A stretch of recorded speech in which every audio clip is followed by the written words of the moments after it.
اگلا سوال ہے جی کہ عموماً ناسبی علماء کی جانب سے درود شریف کے الفاظ میں آل محمد صلی اللہ علیہ وآلہ وسلم سے مراد امت محمدیہ کو لیا جاتا ہے، کیا ان کا یہ موقف علمی اعتبار سے درست ہے؟ پارشلی تو درست ہے، آل کا لفظ والے کے لیے بھی استعمال ہوتا ہے، قرآن میں آل فرعون والوں کے لیے، فرعونیوں کے لیے استعمال کیا گیا ہے، لیکن اس دلیل کو لے کے درود شریف پہ فٹ کرنا یہ ان کی علمی خیانت ہے۔ ان کو بھی یہ بات پتہ ہے کہ صحیح بخاری اور مسلم دونوں میں حدیث ہے، جب یہ آیت درود نازل ہوئی سورۃ الاحزاب آیت نمبر 56، ان اللہ وملائکتہ یصلون علی النبی یا ایھا الذین آمنوا صلوا علیہ وسلموا تسلیما اللہم صل علی محمد وعلی آل محمد۔ تو صحابہ نے عرض کیا کہ اللہ کے محبوب صلی اللہ علیہ وآلہ وسلم آپ نے ہمیں سلام تو سکھا دیا ہے، السلام علیکم ایھا النبی ورحمۃ اللہ وبرکاتہ، آپ ہمیں یہ سکھائیں کہ ہم آپ پر اور آپ کے اہل بیت پر درود کیسے پڑھیں۔ اچھا قرآن میں تو حکم تھا نبی پہ درود پڑھو، صحابہ کو یہ پتا تھا کہ حضور اس بات سے خوش ہوتے ہیں کہ ان کے اہل بیت کا ذکر کیا جائے، صحابہ نے سوال کیا آپ اور آپ کے اہل بیت پہ کیسے درود پڑھیں؟ تو صحیح بخاری کے ایک طریق میں آتا ہے نبی علیہ السلام کچھ دیر تک خاموش ہو گئے، حتیٰ کہ صحابہ کہتے ہیں ہم نے دل میں سوچا کاش یہ بندہ اس طرح سوال نہ کرتا۔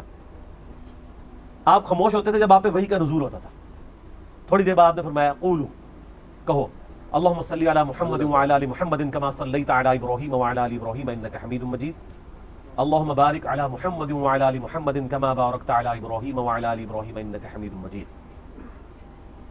تو اس میں الفاظ ہیں ہم آپ اور آپ کے اہل بیت پہ درود کیسے پڑھیں۔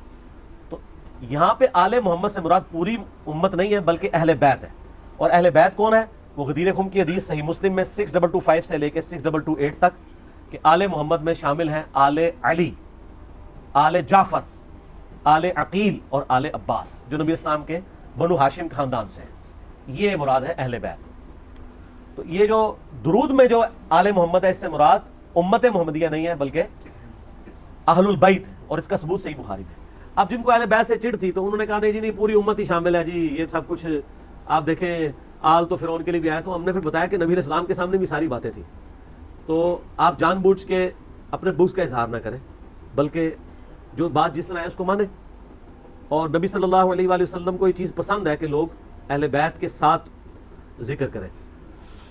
باقی ہم تو خیر اس کے آگے بھی جوڑتے ہیں، وہ بھی ٹھیک ہے، کئی روایتوں میں ازواج ہی بھی آتا ہے، اصحابی بھی محدثین نے جوڑ لیا، کریں آپ پڑھیں، لیکن جو اصل درود ہے وہ صرف نبی علیہ السلام کی مبارک ذات پہ ہے، کیونکہ قرآن میں حکم نبی علیہ السلام پہ درود پڑھنے کا ہے، اور اس کی ایکسٹینشن خود نبی علیہ السلام نے اہل بیت کے ساتھ کر دی، اور ہم بعد میں باقی امت محمدی بھی کہتے ہیں، بلکہ وہ تو آپ کے تو جب کرا رہے ہوتے ہیں وہ کہتے ہیں علماء ملتی ہی، وہ بھی غلط کہہ رہے ہوتے ہیں نا، علماء دیوبندی ہی، بریلوی ہی، جو ہے وہ بھی ڈال لیں، کیونکہ علماء ملت سے مراد وہ اپنے فرقے کے علماء لے رہے ہوتے ہیں، تو انہوں نے سب کچھ جوڑ دیا ہے ساتھ، کتنا کچھ جوڑ دیا ہے۔ تو درود شریف جو ہے وہ ایک مسلمانوں کے پاس اللہ کی طرف سے تحفہ ہے۔ دیکھیں یہ بخاری مسلم میں جو صحابی یہ حدیث روایت کرتے ہیں نا درود ابراہیمی کی، تو وہ کہتے ہیں میں تمہیں ایک تحفہ دوں جو میں نے نبی علیہ السلام سے لیا ہے، وہ اس کو تحفہ کہتے ہیں، تو وہ پھر آگے درود ابراہیمی والی حدیث سناتے ہیں۔ اور جامعہ ترمذی میں حدیث ہے، مولا علی کہتے ہیں میں نے نبی علیہ السلام سے خود سنا تھا کہ کنجوس ہے وہ شخص جس کے سامنے میرا ذکر ہو مجھ پہ درود نہ پڑھے، اللہم صلی علی محمد وعلی آل محمد۔ اور جامعہ ترمذی میں حدیث ہے، اور اس کی پوری سند جو ہے المستدرک الحاکم میں ہے کہ نبی علیہ السلام ایک دن مسجد میں ممبر کی پہلی سیڑھی پہ قدم رکھا کہا آمین، دوسری پہ رکھا کہا آمین، تیسری پہ رکھا کہا آمین۔ صحابہ نے کہا آج آپ نے وہ عمل کیا جو پہلے نہیں کیا تھا۔ آپ صلی اللہ علیہ وآلہ وسلم نے فرمایا میرے پاس جبرائیل علیہ السلام آئے تھے اور انہوں نے کہا یا رسول اللہ آپ نے میری دعا پہ آمین کہنا ہے۔ جب میں نے پہلی سیڑھی پہ قدم رکھا تو انہوں نے کہا کہ آپ دعا کیجئے کہ ہلاک ہو جائے وہ شخص جس کے سامنے آپ کا ذکر ہو اور وہ آپ پہ درود نہ پڑے، اللہم صلی علی محمد وعلی آل محمد۔ میں نے کہا آمین۔ دوسری سیڑھی پہ برباد ہو جائے وہ شخص جس کو ماں باپ دونوں یا دونوں میں سے ایک بڑھاپے میں ملے اور ان کی خدمت کر کے جنت نہ کما سکے، میں نے کہا آمین۔ اور تیسری سیڑھی پہ ہلاک ہو جائے وہ شخص جسے رمضان کا مہینہ ملے اور وہ اللہ سے اپنی مغفرت نہ کروا سکے۔ اچھا یہ ترتیب جو ہے نا ان تینوں باتوں کی مختلف روایتوں میں مختلف ملتی ہے، بل باتیں یہ تین ہی ہیں، بڑا سینسٹیو ایشو ہے۔ پھر صحیح مسلم میں حدیث ہے جو اذان کا جواب دے اس کے بعد درود شریف پڑھے اور الوسیلہ والی دعا مانگے میری شفاعت اس کے لیے حلال ہو جائے گی۔ جامعہ ترمذی میں حدیث ہے قیامت والے دن سب سے زیادہ میرے نزدیک وہ شخص ہوگا جس نے دنیا میں سب سے زیادہ مجھ پہ درود پڑھا ہوگا، اللہم صلی علی محمد وعلی آل محمد۔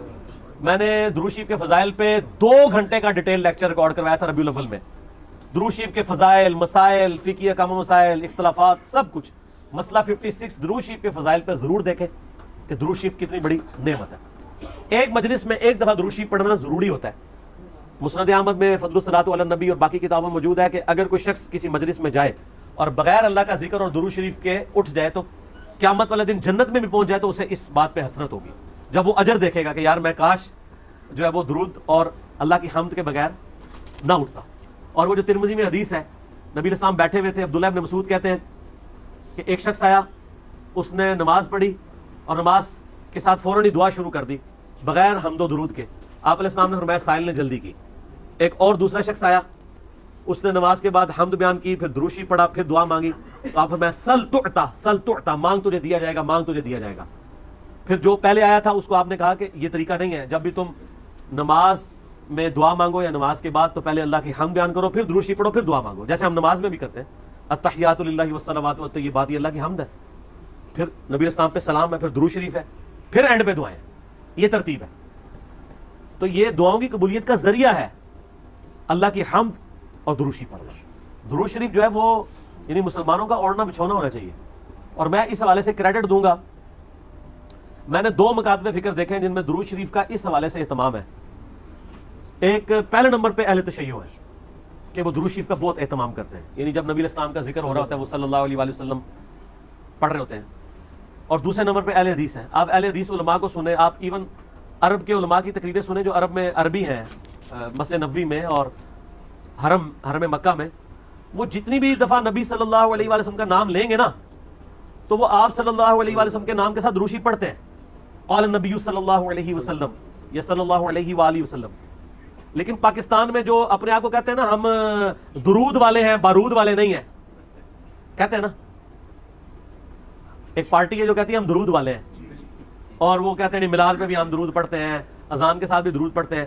آپ ان کے مولویوں کی تقریریں سنیں، ان مولویوں نے طارق جمیع صاحب کے مقابلے پہ اسی یعنی رنگ ڈھنگ میں ایک مولوی لانچ کیا ہوا ہے بغیر نام لیے، اس کی آپ تقریر لیں، حضور نے فرمایا، وہ 50 دفعہ نام لے گا، ایک دفعہ درود شریف نہیں پڑھے گا، توفیق ہی نہیں اسے درود شریف پڑھنے کی۔ آپ اس کی تقریریں سن کے دیکھ لیں، تو یہ کہاں سے درود والے، یہ درود والے کہاں سے؟ تو وہ کہتے ہیں ہم درود والے ہیں، ہم بارود والے نہیں ہیں۔ آپ درود والے بھی کوئی نہیں ہیں۔ تو درود شریف کا اہتمام کرنا چاہیے، کوشش کریں۔ ہاں بات کی روانگی میں کبھی رہ جاتا ہے، اوورال ایک مجلس میں ایک سے زیادہ دفعہ ریپیٹ ہو جانا چاہیے۔ صلاۃ بر محمد و آل محمد، اللہم صلی علی محمد و علی آل محمد کما صلیت علی ابراہیم و علی آل ابراہیم انک حمید مجید، اللہم بارک علی محمد و علی آل محمد کما بارکت علی ابراہیم و علی آل ابراہیم انک حمید مجید۔ الحمدللہ میں نے اس کے اوپر ایک تحقیقی مقالہ ریسرچ پیپر نمبر 5B لکھ دیا ہے، واقعہ کربلا کا حقیقی پس منظر، 72 صحیح الاسناد احادیث کی روشنی میں، جس میں میں نے کل اہل سنت کی مین سٹریم کی کتابوں سے 200 احادیث جمع کی ہیں۔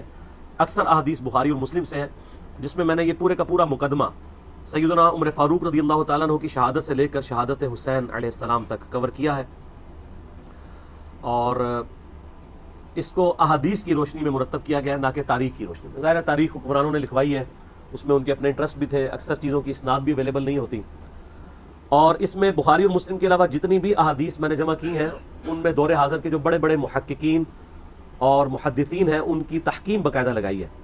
شیخ البانی رحمہ اللہ تعالیٰ کی، شیخ زبیلی رحمہ اللہ تعالیٰ کی، شیخ شعیب آرنوت رحمہ اللہ تعالیٰ کی، شیخ سلیم اسد کی، غلام مصطفیٰ ظہیر صاحب کی، اور لوگوں کی تحکیم کے ساتھ میں نے اس کو مرتب کیا ہے۔ کوئی ایک حدیث بھی ایسی نہیں ہے جسے آپ یہ کہیں کہ وہ کسی محدث کی تحکیم کے بغیر اس میں ڈالی گئی ہو۔ یہ ضرور ہو سکتا ہے کہ کسی کو کسی معاملے میں اختلاف ہو، لیکن ایسا نہیں ہوگا کہ کوئی حدیث ایسی ہو کہ جس کو سارے بالاتفاق جو ہے وہ مردود یا ضعیف یا موضوع سمجھتے ہوں۔ ضرور کسی نہ کسی نے اس کی تصحیح اور تحکیم کی ہوئی ہوگی صحت کے اعتبار سے۔ اس کو میں نے سٹارٹ کیا ہے خلفائے راشدین کون سے ہیں، اس سے آغاز کیا ہے ریسرچ پیپر کا۔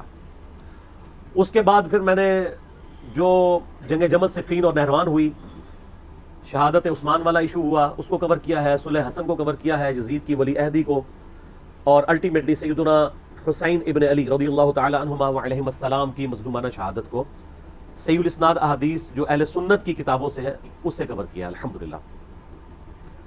اس لیے آج میں جتنی بھی احادیث بیان کروں گا کوسچنز کے دوران آلموسٹ ساری اس میں اویلیبل ہوں گی۔ آپ یہ ریسرچ پیپر ہماری ویب سائٹ اہل سنت پاک .com سے فری ڈاؤن لوڈ کر سکتے ہیں، PDF، واٹس ایپ گروپس میں رابطہ کر کے منگوا سکتے ہیں، اور اگر ہارڈ کاپی آپ نے منگوانی ہے تو ہماری اکیڈمی کا نمبر ہے +92 کے کوڈ کے ساتھ 3215900162. پاکستان سے کریں گے تو 032159000162. صبح 9 سے لے کر آلموسٹ اب تو مغرب تک کھلا ہوتا ہے. پورا دن اللہ کا شکر ہے کہ ہم نے اس کے اوپر اب باقاعدہ ڈیوٹی لگا دی ہے. ہمارے ابرار الحسن بھائی جو ہیں وہ ان کو ہم نے اسپیسیفائی کیا ہے. اس کے علاوہ بھی عثمان بھائی بھی کبھی کبھار سن لیتے ہیں, ندیم بھائی بھی. آپ نے یعنی اکیڈمی میں آنا ہے درس سننے کے لیے یا ریسرچ پیپر فری منگوانی ہے ڈاک, تو یہ بھی ریسرچ پیپر, اس کے علاوہ 8 ریسرچ پیپر, یہ ٹوٹل 9 بنتے ہیں, اور 3 اذکار کارڈ ہیں, صبح شام کے سنت اذکار, فرض نماز کے بعد کے سنت اذکار, اور جادو ٹونا وبائی امراض اور قدرتی حادثات سے بچنے کے سنت اذکار. یہ ٹوٹل 12 کا پیکج ہے جو ہم فری ایک سیٹ سب کو بھیجتے ہیں. آپ منگوا سکتے ہیں. ایک سے زیادہ سیٹ منگوانے ہو تو نو پروفٹ نو لاس کے اوپر, بلکہ تھوڑے سے لاس کے اوپر ہی ہم لوگوں کو بھجوا دیتے ہیں. کوشش کیا کریں سافٹ کاپیز کے ذریعے ہی کام چلائیں. آج کل چونکہ سافٹ کاپیز کا ہی موڈ ہے, آپ کسی کو اس کا اسکرین شاٹ لے کے شیئر بھی کروا سکتے ہیں. تو یہ ریسرچ پیپر خود بھی پڑھیں. محرم دعوت کا مہینہ ہے, ربیع الاول شریف دعوت کا مہینہ ہے, رمضان شریف دعوت کا مہینہ ہے. یہ وہ مہینے ہیں جس میں مسلمان بیدار ہوتے ہیں, اپنے اپنے ٹاپکس کو سرچ کرنا چاہتے ہیں. تو بڑا اچھا موقع ہے کہ آپ ان تک صحیح بات پہنچائیں اللہ کا نام لے کر.